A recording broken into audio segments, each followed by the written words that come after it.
안녕하세요. 얼마 전에 둘째 아이를 출산하고 나서 산후조리를 마치고 아기와 집으로 돌아온 지 얼마 안 된 두 아이의 엄마입니다. 아기 낳고 회사도 휴직하게 되고 잠 줄이고 밥 줄여가면서 아기만 보는데도 정말 행복하네요. 둘째 태어나면 첫째한테 더 잘해줘야 한다. 둘째한테 자연스럽게 애정이 더 가니까 첫째에게 특별히 신경 써야 한다. 이런 소리 엄청 많이 들었는데 저는 그렇지도 않더라고요. 오히려 첫째한테 더 정이 가고 둘째 돌보면서 첫째 챙기는 게 힘든 걸 알면서도 첫째가 유치원에서 하원하는 시간이 너무나 기다려집니다. 이번에 둘째 산후조리하면서 더 첫째한테 미안하고 애틋한 마음이 들었어요. 산후조리를 친정집에서 친정엄마가 손수 다 해주시고 미역국도 끓여주시고 하셨는데 첫째 때는 그런 게 없었거든요. 아예 산후조리라는 걸 제대로 챙기지도 않았었죠. 그때는 제가 친정엄마 손에 산후조리라는 걸 받을 수 있게 될 거라고는 상상도 하지 못했습니다. 정말 힘든 시간이었고 친정엄마는 제 곁에 안 계셨으니까요. 아니, 친정엄마가 있다는 것도 잊고 살았었죠. 그런데 이제는 이렇게 친정엄마 손에 산후조리도 받아보고 시간 나는 대로 오셔서 첫째도 돌봐주시고 유치원 하원도 시켜주시고 무엇보다 우리 딸도 아직 애기인데 벌써 아기를 둘이나 낳았어? 하시면서 늘 저를 가장 먼저 생각하시는 우리 엄마를 보면 정말 행복해요. 남편도 저희 엄마한테 늘 감사하다고 하고 자기도 회사 일 바쁜데 최대한 저를 많이 도와주곤 한답니다. 정말 감사하죠. 이렇게 제가 행복한 가정을 가지게 되고 벌써 아이가 둘이라는 게 가끔 믿겨지지가 않아요.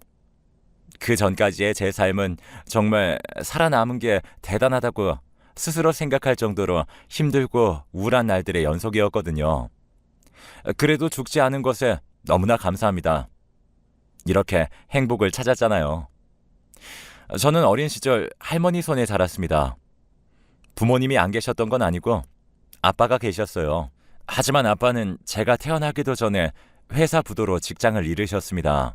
그리고 다시 변변한 직장에 취직을 하지 못하셨지만 돈은 벌어야 하니까 막노동을 전전하셨고 그러다 보니 술을 많이 드시게 되셨어요. 회사원이었던 당신이 벽돌 나르고 시멘트 나르고 먼지 구덩이에서 일하는 게 자괴감도 드시고 많이 힘드셔서 현실의 환멸을 느끼셨겠지만 하지만 그걸 핑계로 삼아서는 안 되는 거였어요. 아빠는 술을 드시면 집안의 물건을 죄다 부수고 폭력적인 모습을 보이셨거든요. 아직 젊었던 엄마는 그런 아빠를 보면서 두려움에 떨며 출산하는 날만을 기다렸대요. 아기가 태어나면 나아지지 않을까 작은 희망을 걸면서요. 그리고 제가 태어났습니다. 하지만 아빠는 하나도 변하지 않았고 이제 취직은 포기하고 아예 하루 벌어 하루 먹고 사는 막노동판에 완전히 적응해버리셨어요. 그리고 그렇게 버신 건 거의 본인이 다 써버리셨고요. 아마 술값이 대부분이었을 테죠. 생활비는 아주 조금밖에 없었습니다. 당신이 어떻게 그럴 수가 있어요? 누구는 산후조리도 제대로 못하고 나가서 건물 화장실 청소나 하는데 어떻게 다른 여자를 만나요? 돈 벌어다 주잖아. 근데 뭐가 불만이야? 지금까지 내가 벌어다 준 건 뭔데? 근데 내가 스트레스도 좀 못 풀어? 아빠는 다른 여자들을 만나고 다니기 시작하셨습니다. 심지어 당당하게 동네까지 데리고 오셨었고 엄마가 그걸 보셨어요. 막노동하는 사람한테 있는 사람이 붙을 리가 없으니 대부분은 아빠가 술 마시는 주점에 일하는 여자들이었죠. 저를 낳고 아르바이트나 청소 일을 하시며 생활비를 버시던 엄마는 깊은 배신감을 느끼셨어요. 결국 엄마는 저를 친할머니 집에 놓고 짐을 싸서 집을 나가버렸습니다. 자신이 그동안 번 돈을 모두 넣은 통장을 같이 남기셨어요. 미안해 은하야. 엄마가 꼭 돌아올게. 엄마가 돈 많이 벌어서 꼭 너 데리러 올 거야. 엄마가 정말 사랑해 우리 딸. 어머님, 이 통장 안에 든 돈은 어머님 아들 손에 절대 못 들어가게 해주세요. 적은 돈이지만 오로지 은하 위에서만 써주세요. 지 마누라 도망가도록 얼마나 개판으로 살았으면 네 엄마가 이 어린 걸 두고 집을 나갔겠니. 아이고, 못난 것. 다행히 친할머니께서는 저를 걷어주셨어요. 할머니는 엄마에게 그래도 엄마인데 좀 더 버텼어야 한다고 책망하신 적도 있지만 언제나 엄마 마음을 이해하신다고 하셨어요.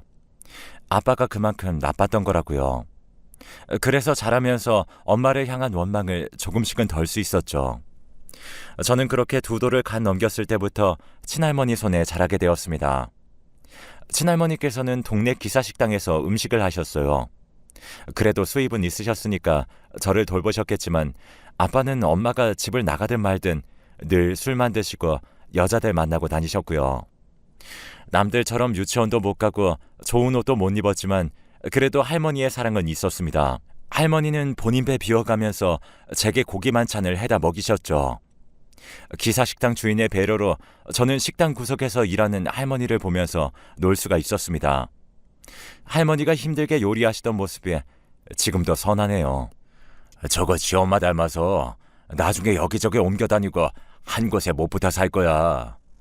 아휴, 지 엄마 닮아서 눈 희번떡한 거 봐. 지 엄마 닮아서 나중에 시집이나 갈까 몰라. 실제로 엄마를 많이 닮았습니다. 그래서 아빠는 제게 매번 엄마를 닮았다고 하시면서 저런 말들을 하셨어요. 할머니가 계셔서인지 저는 엄마처럼 폭력적으로 힘들진 않았지만 그래도 저를 딸로 보지 않고 집 나간 아내로 보고 원망하는 아빠를 보고 아빠의 말을 들으면 너무 힘들었습니다. 정말 할머니만 아니었으면 우울증에 걸려서 벌써 죽었을 것 같아요. 다행스러운 일인지 할머니는 일하시는 것과 연세에 비해 상당히 건강한 분이셨어요. 할머니가 버신 돈으로 저는 초등학교, 중학교, 고등학교를 전부 다 다녔습니다. 물론 정말 비교하면 심하게 가난한 아이이긴 했지만요. 정부 지원금도 받았고 학교에서 학기마다 불려가서 기초수급자 같은 그런 안내도 받아야 했고요. 그래도 학교 다닐 수 있었던 것만으로도 감사했어요. 대학은 일찌감치 포기했습니다. 고등학교 3학년 때 학교에 있던 직업반에 들어갔어요. 가서 컴퓨터도 배우고 자격증도 따고 하면서 졸업 후 바로 취업을 했고 운 좋게 3학년 2학기 때 면접을 보고 지원한 회사에서 합격 통보를 받아서 컴퓨터 관련 사무직으로 일을 하게 되었습니다. 낮에는 학교 가서 출석 체크만 하고 바로 출근해서 일하는 시기였죠. 처음 월급 받아서 할머니 가져다 드리니까 할머니가 우시더라고요. 아이고, 애기가 이렇게 예쁘게 잘 자랐는데 지 엄마가 보면 얼마나 후회할 거야. 자기 딸이 이렇게 잘 자라준 것도 모르고 나가고 하시면서요. 저는 할머니, 이건 다 할머니 용돈이야. 무조건 할머니가 다 써. 아빠 절대 주지 말고. 아니, 내가 월급 받았단 얘기조차 하지 마. 라고 당부를 드렸죠. 하지만 할머니는 그 돈으로 제 신발을 사오셨더라고요. 그런 할머니를 보면서 저는 이제 내 진짜 부모는 할머니다. 아빠가 나한테 어떻게 대하든 월급을 가져오라 마라 하든 난 할머니 보면서 돈 벌어야지 하고 굳게 다짐했습니다. 그런데 참 철이 없었어요. 돈 벌 생각만 하고 다른 곳에 한눈 팔지 말고 정신 차리고 일만 했어야 하는데 분수에 맞지도 않게 남자랑 눈이 맞아버린 거죠. 제 나이 23살이었습니다. 회사 사람들이랑 업무상 어느 갤러리 한 곳에 가게 되었어요. 그곳 갤러리에서 미팅을 하고 나오는데 한 남자가 따라 나오더라고요. 저기 혹시 시간 되시면 커피 한 잔 사드리고 싶어서요. 네? 저를요? 네. 이런 말씀 실례일 수도 있지만 첫인상이 너무 좋아서요. 커피 사드리고 싶습니다. 깔끔하게 양복을 입은 그 남자는 저에게 커피를 사주고 친절하게 대화를 이끌었어요. 준수한 외모에 누가 봐도 저보다 잘 사는 집 사람인 그가 저도 싫지 않았습니다. 그 사람이 헤어질 때 연락처를 주었고 그 후로 저와 그는 연락을 주고받다가 어느 순간 연인이 되었어요. 연애하면서도 알았어요. 저와 그 사람은 살아온 환경도 현재 상황도 정말 다르다는 것을요. 가끔씩 내가 너무 안 맞는 사람을 만나는 거 아닌가 싶기도 했지만 그래도 제게 아빠처럼 오빠처럼 다정하게 대해주는 그 사람이 너무 좋았습니다. 남자는 다 아빠처럼 제게 무섭고 싫은 존재일 줄 알았는데 말이죠. 할머니한테도 만나는 사람이 있다고 이야기는 안 하고 조용히 사귀고 있었는데 만난 지 1년이 조금 안 되었을 때 몸에 이상이 느껴졌습니다. 이거 혹시 임신이 아닌가요? 일단 약 처방은 안 해드릴 테니까 산부인과 한번 가보세요. 내과 선생님의 말씀을 듣고도 에이 설마 아니겠지 생각했어요. 임신이라니 말도 안 된다고요. 하지만 제 생각은 처참하게 빗나갔습니다. 테스트기에 뜬 두 줄을 보고 처음에는 울었다가 일단 그 사람에게 말을 해야겠다 생각했어요. 그날 퇴근하고 만나서 한참을 고민하고 망설이다가 결국 임신 사실을 말했습니다. 말하면서도 겁이 나서 울었어요. 그 사람도 조금 당황하긴 했지만 저를 달래주면서 뭘 울고 그래. 좀 당황스럽긴 하지만 아기는 축복이야. 결혼하면 되지. 라고 하더라고요. 그렇게 저는 혼전 임신으로 인해 결혼을 하게 되었습니다. 손녀가 만나는 사람이 있다는 것도 모르셨던 할머니는 당연히 놀라 뒤집어지셨어요. 아빠는 집에 들어오는 날이 거의 없는 거나 마찬가지라 제때 결혼 소식을 전하지 못했고요. 결혼 소식을 전하던 날에도 네가 벌써 시집을 가? 그래 잘됐다. 결혼 선물로 뭐 좋은가 물어봐야겠네.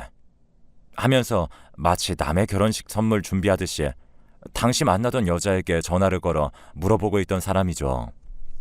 시댁에서는 처음부터 저를 탐탁지 않아 하셨습니다. 아니 정확하게 말하면 저를 싫어하셨죠. 그것도 아주 많이요. 저와 그 사람이 처음 만났던 갤러리는 알고 봤더니 그 사람 어머니 소유였어요. 미술업계에 종사하시면서 크게 수익을 올리고 계시는 분이시더라고요. 그 사람 아버지는 병으로 일찍 돌아가셨지만 어머니 재력이 넉넉하니까 그 사람 대학까지 졸업시키고 지금까지도 갤러리를 운영하고 미술대학의 시간 강사로 활동하시면서 잘 사시고 계셨던 거죠. 상견례 자리에는 아빠가 나오지 않았어요.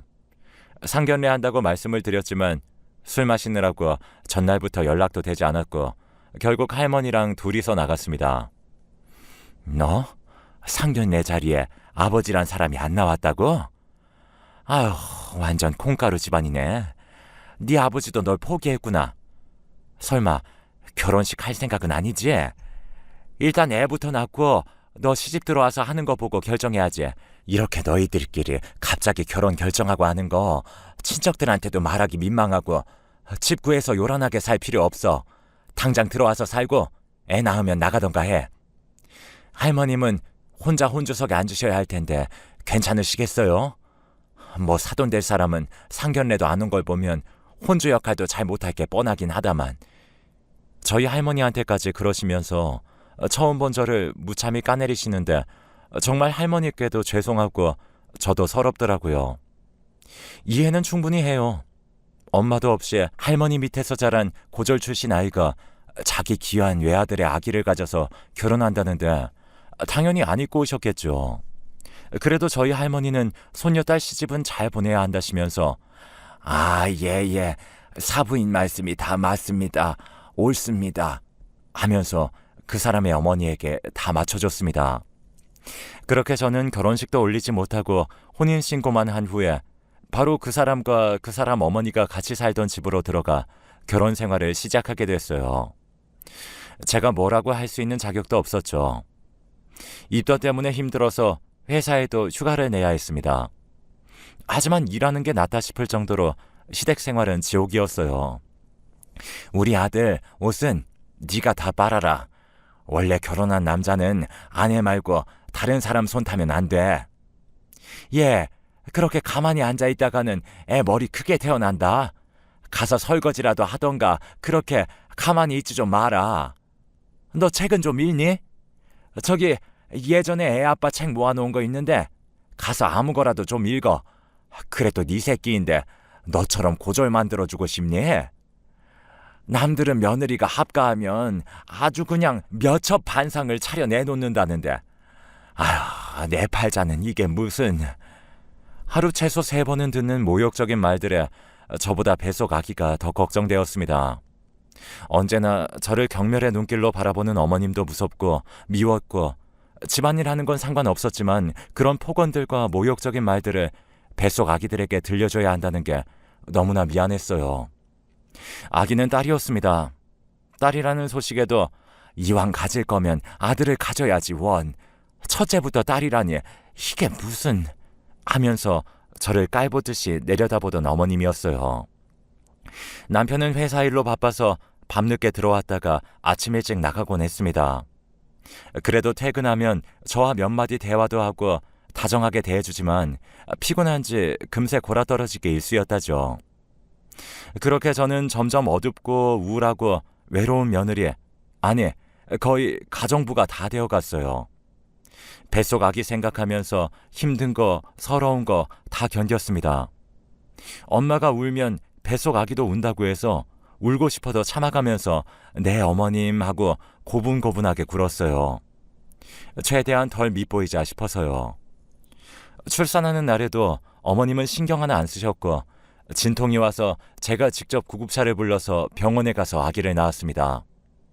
남편은 퇴근 후에 병원으로 왔고 제가 집에서 진통 오는 것도 안 보셨던 어머님은 한 번도 병원에 오시지도 않으셨어요.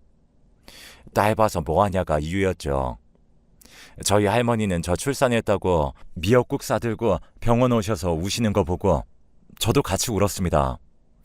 그래도 아기가 태어나고 나면 나아질 줄 알았는데 손자가 아니라 손녀라는 이유로 저는 너무 미운 털이 박혔어요. 우리 딸도 마찬가지였고요. 태어난 지 100일도 안 된 아기에게 얼른 키워서 독립시켜야지 이런 말을 아무렇지 않게 하셨기에 저는 아기 귀에 나쁜 소리 다 씻겨가라고 목이 쉬도록 예쁜 동료를 불러줬습니다. 그러던 어느 날이었어요. 아기 100일이 지난 직후였죠. 이제 결혼식 해야지. 날 잡아놨고 민석이한테도 말할 거니까 그렇게 알아. 결혼식이요? 그래. 주변에서 암암리에 내 아들내미 결혼하고 애까지 있다고 다 알고 있는데 보는 눈이 있어서라도 식은 올려야지. 안 그랬다간 나랑 내 아들 체면이 뭐가 되겠니?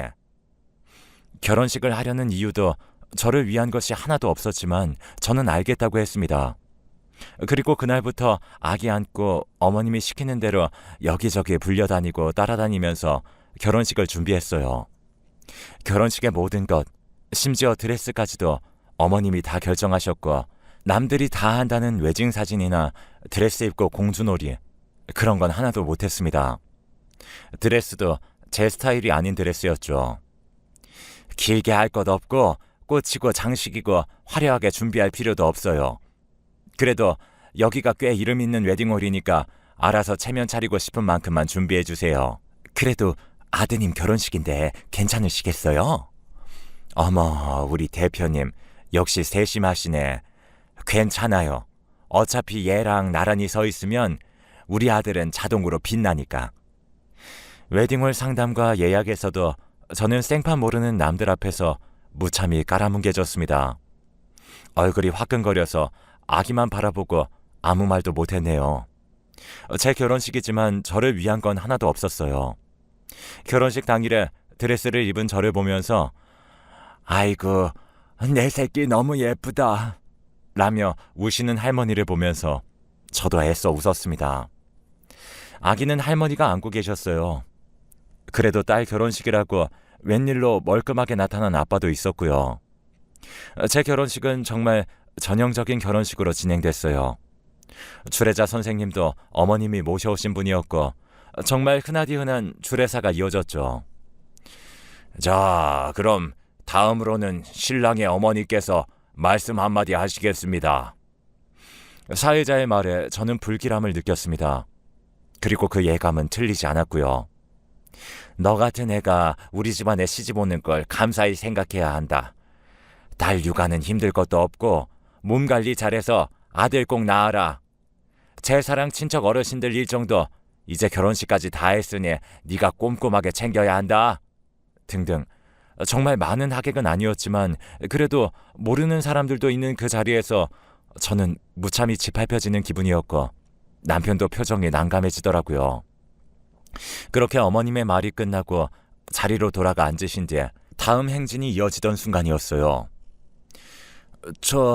죄송하지만 저도 한마디 해야겠는데요. 어떤 아주머니가 우아하게 일어서시면서 말씀하셨어요. 어디서 본 듯한 얼굴이었습니다. 어머 대표님, 여기 와 계셨어요. 아유, 어떻게 이런 자리까지.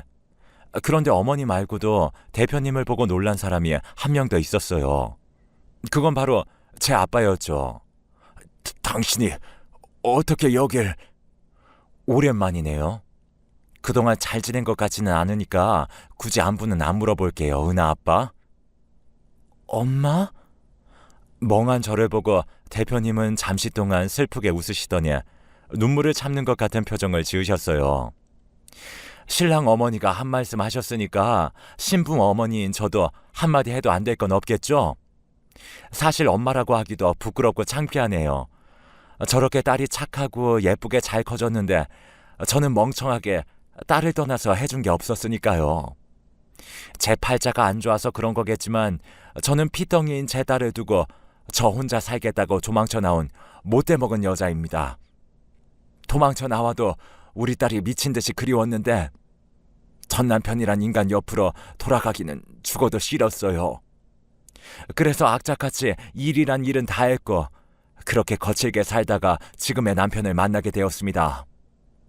엄마는 턱짓으로 한쪽을 가리켰고 그곳에는 양복을 멋지게 입은 아저씨 한 분이 엄마를 바라보며 미소를 짓고 고개를 끄덕이고 계셨어요. 남편은 수많은 세월 동안 저를 사랑해주고 제가 하고 싶었던 것들에 대해 할 수 있도록 물심양면 지원해준 고마운 사람입니다. 그 덕에 제가 지금은 이렇게 대표 소리까지 듣고 있네요. 그리고 한 번 호흡을 고른 뒤에 엄마는 어머님의 눈을 똑바로 바라보고 작심한 듯 하객들 앞에서 말했습니다. 저 못돼 처먹은 여자 밑에서 내 딸 고생하게 못합니다. 이제 와서 엄마 권리 주장하기도 정말 부끄럽지만 그래도 최소한의 애미가 할 수 있는 일은 해야죠. 저 아줌마 지금 수업 나가고 있는 대학교 다시는 교단에 못 설 거예요. 정식 교수도 아니고 시간 강사로 일하시죠? 이미지 관리하시려고요. 곧 연락이 가겠지만 학장님이 제 남편과 막연한 사이인데 교수들이 인성을 꼼꼼하게 보시는 분이시라 저한테 이제라도 알려줘서 고맙다고 하시더라고요. 그리고 지금 운영 중인 그 갤러리도 마찬가지고요. 알고 보니 힘들게 일하는 작가님들 작품 갖고 중간에서 장난질하고 갑질하고 그러셨더라고요. 제가 그 작가님들 따로 만나서 작품들 내리라고 했습니다. 물론 그만한 대가를 충분히 지불하고 그쪽보다 훨씬 더 좋은 갤러리도 소개시켜줬고요. 아마 당신은 더 이상 작가들 작품 갤러리 전시조차 못하게 될 겁니다. 한마디로 당신 이제 끝났어. 알았어? 어머님은 제가 정말 지금껏 상상도 못했던 파리한 낯빛으로 엄마를 보고 있었어요. 아빠도 마찬가지였죠. 그리고 자네, 선택해. 부부라는 건 서로가 동등한 입장에서 서로 사랑하고 아끼면서 힘든 거, 기쁜 거 다 함께 하면서 살아가는 거야. 지금까지도 이 지경인 거 보면 자네도 우리 딸하고 결혼해서 애 낳고도 중재자 역할 제대로 못한 것 같은데 이제라도 마음 결정하고 내 딸 이대로 살게 할 거면 당장 이혼해. 그날의 결혼식은 그렇게 난리판으로 끝났어요. 아직도 저희 엄마 손 붙들고 빌던 어머님의 얼굴이 생생하게 기억나네요. 대표님, 아니 사부인, 제가 잘못했어요. 제가 다 잘못했고 앞으로 우리 은하 잘 챙길 테니까 제발 그러지 말아주세요. 이 미술계는 이미지가 생명인데 제가 이렇게 싹싹 빌겠습니다. 이렇게 비굴하게 굴겨면 진작에 그러지 말았어야죠. 내 딸을 천한 며느리 취급해서 힘들게 했으면서 그런 말이 나와요. 내 딸이 받은 고통 당신도 직접 겪어봐야 되지 않겠어요? 그러니까 앞으로 반성하며 사세요. 아셨어요? 하고 면전에 면박을 주며 제 손을 이끌고 결혼식장을 나오셨어요. 엄마는 하루라도 저를 잊으신 적이 없다고 하셨습니다. 하지만 엄마가 재혼을 하는 바람에 쉽지 않으셨고 자식들이 모두 출가한 후에야 저를 본격적으로 찾기 시작했다고 하더군요. 제 주민번호를 다행히 알고 계셨기에 제 신원조회를 통해 저를 찾을 수 있었다고 했어요. 그리고 그 무렵 제가 시모에게 무시당하면서 살고 있다는 걸 알게 됐다고 했습니다. 그리고 제가 결혼식을 한다는 걸 어떻게 아시고는 그때부터 계획을 세웠다고 했어요. 그래서 제 결혼식을 엄마 웨딩홀에서 하기 위해 시모 갤러리에 가서 비싼 미술 작품을 사주며 시모를 살살 꼬드겨 결국 결혼식을 엄마 웨딩홀에서 할 수 있게 됐다고 하더군요. 이 모든 사실을 알고 엄마의 치밀함에 한 번도 놀라지 않을 수가 없었어요. 그날 저녁에 저는 엄마와 할머니 집으로 갔습니다. 엄마는 할머니 앞에서 무릎을 꿇고 죄송하다며 엉엉 우셨고, 할머니는 네 마음 다 안다. 다. 그래도 은하, 내가 잘 키웠다. 하시면서 엄마 손을 잡고 같이 우시더라고요. 저는 그날 엄마 품에서 마음껏 울었습니다. 이상하게 원망하는 마음이 하나도 들지 않더군요. 그저 엄마도 아빠 옆에서 힘들었겠지? 엄마한테는 할머니도 없었어. 라고 생각하니까 이해가 충분히 되더라고요. 은하야, 엄마가 정말 미안해. 이제 엄마가 은하 잘 챙겨주고 보살펴줄 거야. 이혼해도 돼. 이제 엄마가 다 돌봐줄게. 엄마의 생각과는 다르게 다음날 남편은 바로 저를 찾아와서 무릎을 꿇고 용서를 빌었어요. 내가 남편 역할을 제대로 하지 못했어. 미안해 여보. 이제 너한테 집중하고 우리 아기한테 집중할게. 엄마랑도 이제 연락하지 않을 거야. 라고 말이죠. 엄마의 새 남편은 정말 좋은 분이셨습니다. 아빠보다 더 아빠같이 저를 맞아주시고 따뜻하게 환영해 주셨거든요. 야, 역시 40 넘어가도록 노총각이던 나랑 결혼해서 건사해준 여자 딸내미답게 예쁘게 생겼네. 아휴, 우리 은하가 나보다 100배는 더 예쁘지. 무슨 소리예요. 따뜻한 그 모습에 저도 모르게 아빠라는 말이 금방 나왔는데, 그 말을 들으신 아저씨는 눈물까지 글썽이며 맞아, 그래, 내가 은하 아빠야, 은하 아빠 하고 감격하시더라고요. 할머니도 엄마가 좋은 아파트로 이사시켜드렸습니다. 그 위층에는 저와 남편이 들어가서 살게 되었고요. 그리고 남편도 저도 어머님에게 한 번도 연락하지 않았습니다. 전화기가 불이 날 정도로 연락이 왔을 때 번호를 아예 바꿔버렸거든요. 번호를 바꾸기 전에 수습하실 일도 많으실 텐데 이게 무슨 시간 낭비세요 하고 문자 한 통 날려드렸죠.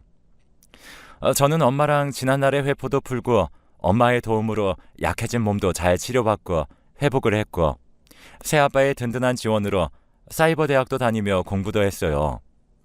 그리고 원하는 일을 할 수 있는 회사에도 다니게 되었고요.